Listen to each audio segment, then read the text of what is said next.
Good afternoon and welcome to Hive Thrive with your hosts Buttcoins and Shadows Pub. Today we welcome Brian of London. If you don't know Brian of London, you're about to find out, at least for a little while. He's at an event and he may be leaving us early, but let's see how things work out. Brian, welcome. Hi. Ooh, gosh. Yes, and I've been talking to 100 people today, so excuse the voice a little bit. But yes, um, I'm in Jerusalem, the center of Jerusalem, uh, the center of Israel, because I normally live. Well, I live in Tel Aviv, which is about an hour's train ride from here. So, but it's good to be out. Well, that's one way of doing things. I see that you joined Hive in 2018. How did you I find the did. How did you discover the platform? Okay. So, in around that time, I was, like everybody else on Facebook and all the other systems. But on Facebook in particular, I was running the Facebook page of a particularly controversial British fellow called Tommy Robinson, who was at that time called Far Right and all the other horrible things. And as you can tell from me being in Jerusalem, and in fact, what I was at today was a government sponsored conference fighting against anti Semitism. Tommy Robinson was not an anti Semite or a Jew hater, but I was running his Facebook page, and the government decided one day, after many years of not liking him, and that our page had got to 1.2 million followers, that they wanted to shut his page down. So the government called up Facebook in a way that would be unbelievably impossible in America and said, shut this guy down. And the following morning, he was shut down. And they banned every administrator of the page. And I was an administrator. So my account was actually just deleted. I didn't get like an email saying, you've been banned. I just gone. It was gone. And, um, and then my friend Andrew at APS Hamilton, he saw all this and he had already been using Hive or Steam at the time. And he said, have a look at this because nobody can ban you from this. And that was my path in towards Steam and then Hive. As I recall my first encounter with you, you were doing some broadcasting using the platform, weren't you? Yeah, well, one of the first things then I got onto the platform and I was doing stuff with Andrew, learning to program. I'd been a programmer when I was a kid and I'd stopped. And then I don't know, I started doing some coding for something that Andrew was doing, a lawsuit. And then I was using Hive and I was learning to code in Python. And I was just starting to explore what you could do with Hive.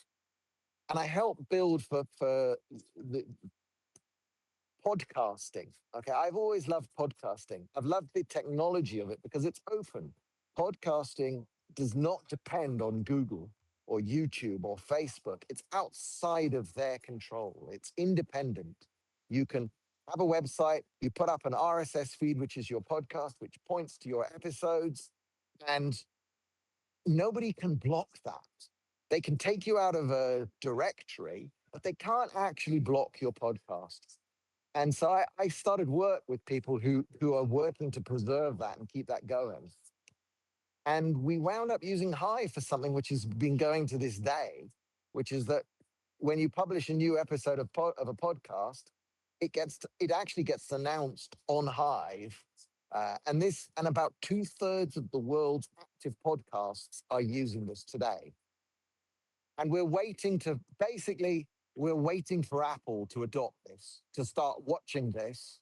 And then it will also be the center of a way that you can do live streaming via your podcast feed. And you can do this today, but what will really change is when Apple, if we can get, which we're trying, Apple to adopt it as a standard, as a way to do stuff. So yeah, that may be what you're referring to. That would be It's in the the. back again. It's in the background, but I Mm-hmm. think it's one of these sleeper technologies that wow, it could really ignite things. That's what we know as podcasting 2.0. Podping. Yeah, Pod, podcasting 2.0. And this particular part of it is called podping. So when you publish an episode or you go live, you send out a pod ping. And a pod ping is really a custom JSON. It's very similar to the way that Splinterland's game works when it announces that two people have decided to start a game together. And that's where I got the idea because I saw how Splinterlands works. And I said, hey, well, we can just announce new episodes of podcasts, and it handles about 3,000 or something episodes an hour, and it's been doing that constantly without a break, without downtime. It's been unbelievably reliable for 4 years now. And I came across, when I was looking at your profile, I came across a link that you dropped in which you said, did anyone notice that 4 million merchants in the USA, which use Square, Yeah. can now go into their back end and turn on Bitcoin? This means that potentially you can spend HBD or Hive directly at point of sale in 4 million places in the US. Is that Well, something that you have been involved yes. in? Okay. But Okay. Not the hold lightning on, side. hang on a sec. I'm going to turn it over to you to pick up on this. Yeah. So okay. what I built, you're going to turn it over to Butt or me? Sorry. You can go ahead, but No, you Butt's can going to go ahead. ask questions. Uh, So yeah, I'll go just ahead. give you the rundown on what V for V is.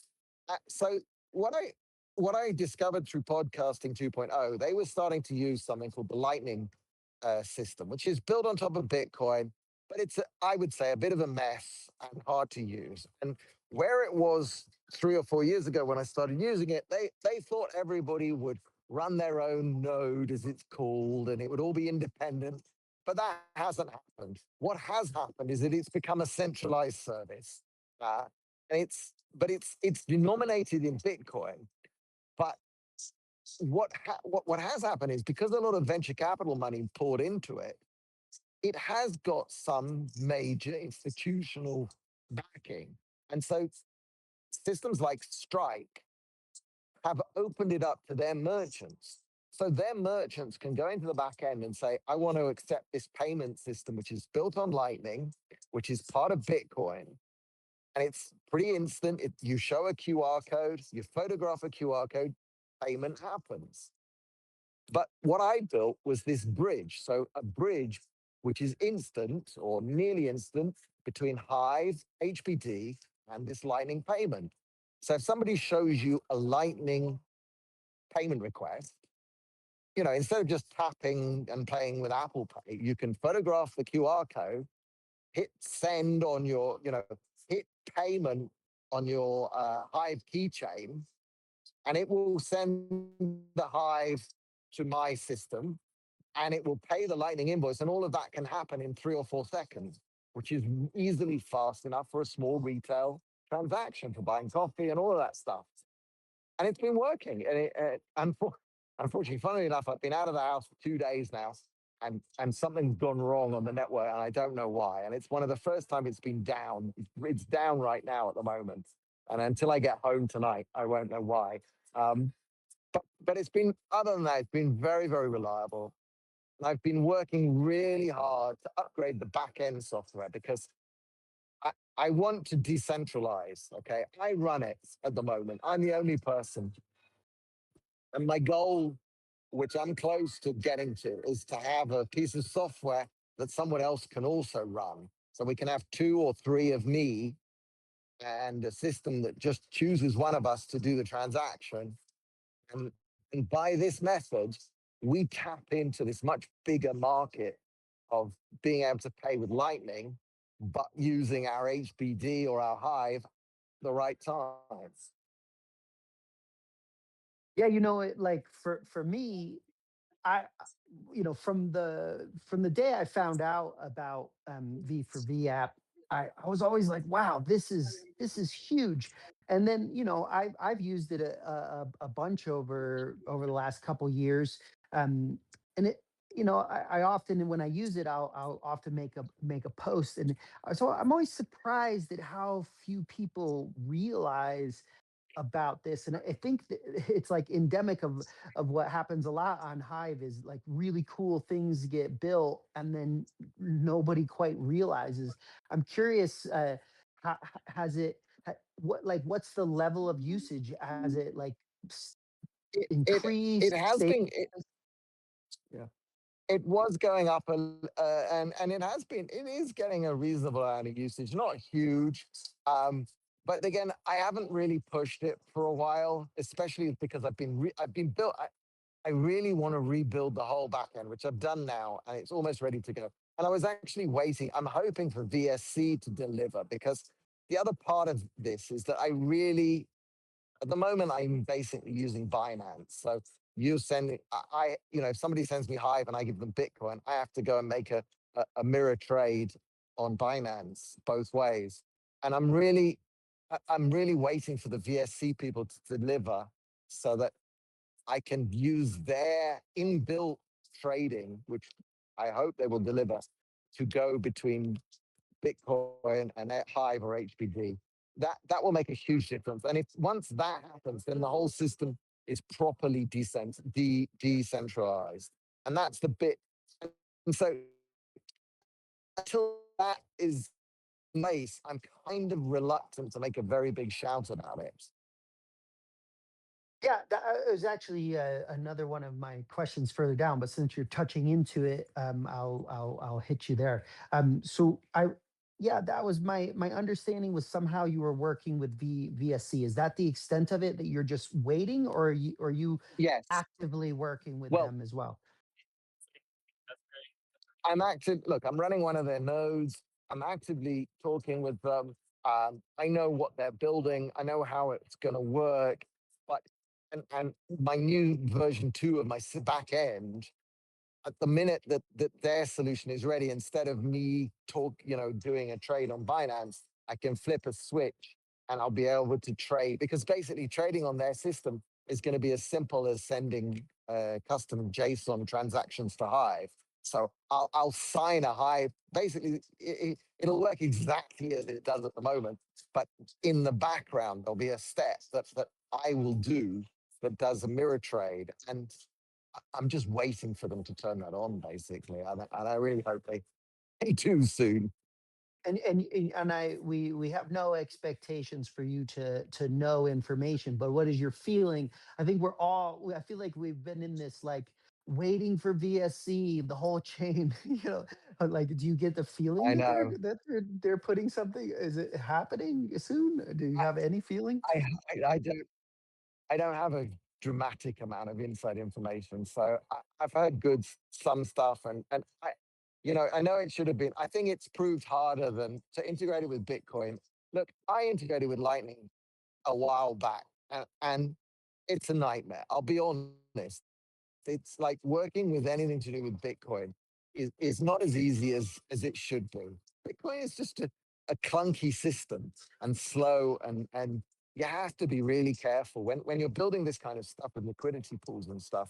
You make one tiny mistake and everything gets drained by some arsehole somewhere. So I understand that it's not so easy.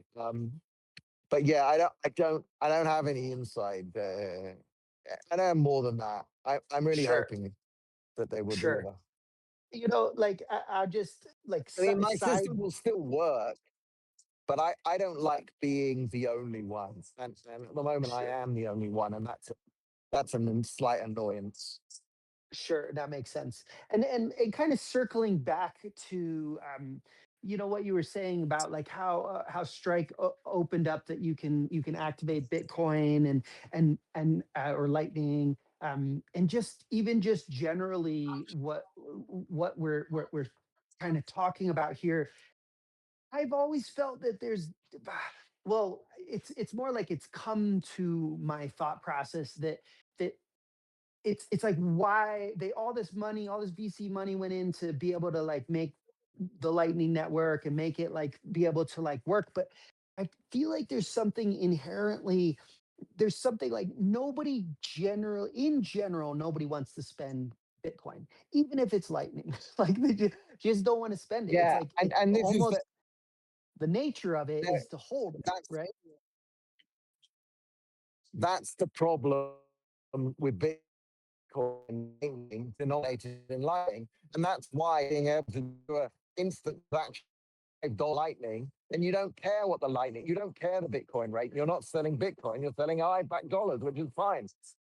And the Lightning people, yes. And so I thought I saw somebody asked if yes, I run a node. In fact, I run two nodes, one for testing and my main node. And running a node is core to this because I have to talk to my own node. And the way V for V works basically is that there's a system that watches the Hive blockchain. And when Hive comes in, it does something. And when Lightning, the system jumps into action and does something. So it's a kind of it's a beautiful system in that the only way to make it do something is to send it Hive or to send it Lightning, and then it does things. Lightning, they've tried to do something with stable coins over Lightning, but it's a complete sludge. And of course, the problem that they have is that their core Bitcoin maximalists who just don't like anything except Bitcoin. So that it, I like the idea that we can piggyback on it, and they have spent a lot of VC money, and it is amazing that so many merchants can accept it, even if they don't know that they can accept it. And that's that's where we are, and I hope that Lightning continues operating. And I think it will because it's got what Lightning has not become is where lots of individuals are running their own nodes. That is utterly ridiculous. I run a node. It's not that. It's not super complicated, but it is annoying to run your own. You have to have these channels, you have to keep them balanced, you have to have inbound liquidity, and Yeah, I take care of that. it's a nightmare. Like I've got a friend that runs a node, and it just like yeah, it's not for your everyday person. It was never as widespread as the Bitcoin maxis dreams. So, that's the big thing. And that's where I am at the moment. I'd love it to get more, as soon as I think I'm pretty close. Within the next month, I'm going to release my version two. And when I've got my version two backend running, I'll make more noise about it and see if we can drive some adoption and so on.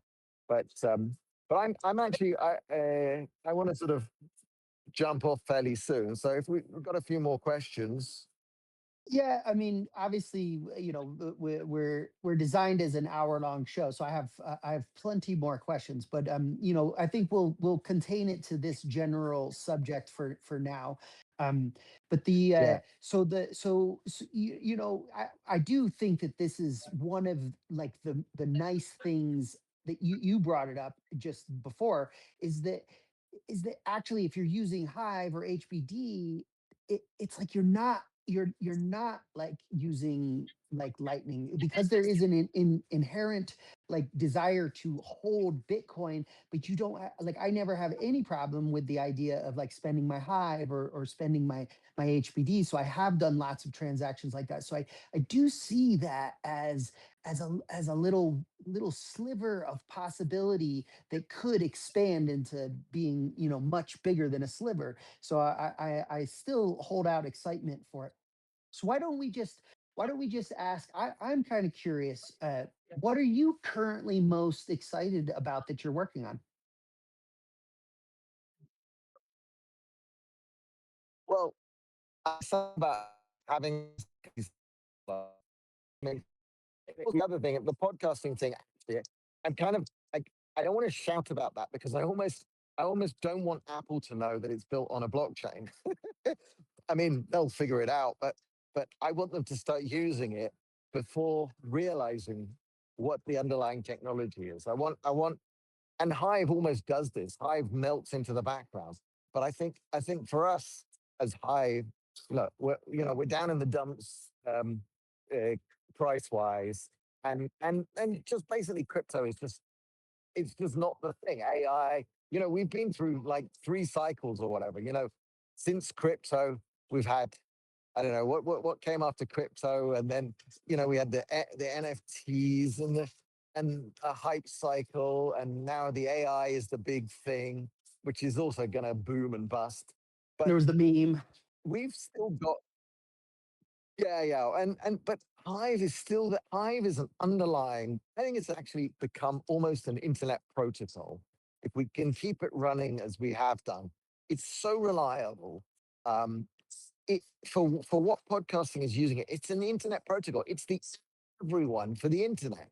You can watch a stream of Hive transactions, and anyone can watch it, and anyone can publish to it, and you can decide who to ignore and who to listen to.